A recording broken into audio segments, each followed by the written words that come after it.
and the Ag Committee. This is really a tough spot. Protect our borders while still being able to get our exports out. How could this problem be fixed? Well, Suzanne, it certainly is. This administration creates a crisis, and then their solution creates a new crisis. In this case, I mean, think about what's happening at the border today. 10,000, 11,000, 12,000 people crossing our border every day now. And really, the Border Patrol is set up to maybe handle 1,000 a day at the most. So the White House has pulled these inspectors, the Border Patrol inspectors, for the trains out of their regular job to go help babysit all these people that are coming across the border. So we are shutting down our most successful trade agreement, USMCA. Mexico is now our #1 trade partner, almost $1 trillion a year. We're trading with them. A lot of it goes via the train, so we're shutting it down. Boy, if you're a farmer, you just feel like this White House is sticking their thumb in your eye again. They've given us high interest rates, high diesel fuel, high fertilizer prices. They've turned their back on biofuels. They've not done one major trade agreement, and now they're blowing up USMCA. And this trickles all the way back, of course, to all your farmers and ranchers that are listening. The ripple effect that it is having throughout this country is beyond unfathomable. I mean, there's no way. The Biden administration now saying that have been saying they're not closing down these borders. So this migrant issue is not going to be going away anytime soon.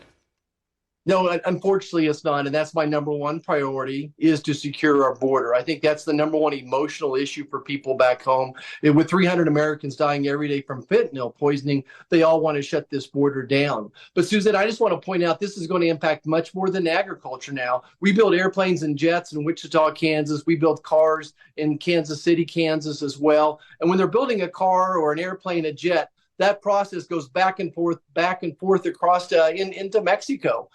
So we're going to have all these other trains, agriculture trains, sidelined. We're not going to be able to get fruits and vegetables back from Mexico. That's going to impact the grocery stores and exacerbate inflation. To your point earlier, this is indeed a ripple effect, and it's going to impact every American. And it'll probably take 30, 60 days. Even if they solve the problem today, it'll take 30 to 60 days to unwind the problem, the backlog we have with these trains now. Senator, we got word from the National Wheat Growers that they're estimating 1 million bushels of grain exports lost daily because of this.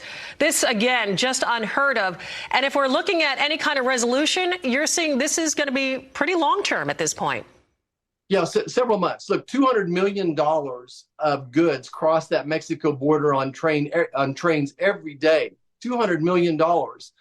Wheat exports from Kansas, our #1 export destination, is Mexico. And what concerns me is that if they can't depend upon Kansas wheat, are they going to try to get it from somebody overseas now? Here we have this great relationship. USCMA is just exploding. Over $900 billion of trade between Mexico and the United States right now. And by the way, China's only about half of that. So we need to take care of a good customer here. And the federal government, Joe Biden, is keeping us from taking care of a good customer here. Again, it feels like a poke in the eye to American farmers and ranchers. Absolutely. Have you been hearing from our farmers and ranchers? Have you been hearing from the U.S. ag sector about this current issue, what they're saying at this point?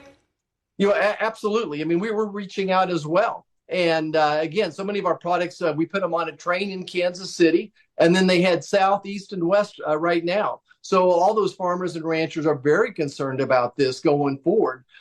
In so many ways, soybean opportunities are just exploding. We keep a lot of the biofuel locally and turn that into jet fuels, that type of thing. But we're sending the byproduct of that soybean crushing to Mexico. So all these crush plants that we're building, they're having a backlog as well. It's hard to run a business when the federal government keeps coming in and shutting it down and does everything it can to hurt you. Absolutely. Boy, a twofold problem with the safety at the border and, of course, the ripple effect felt throughout our country. And, of course, once again, our farmers and ranchers just taking a hit.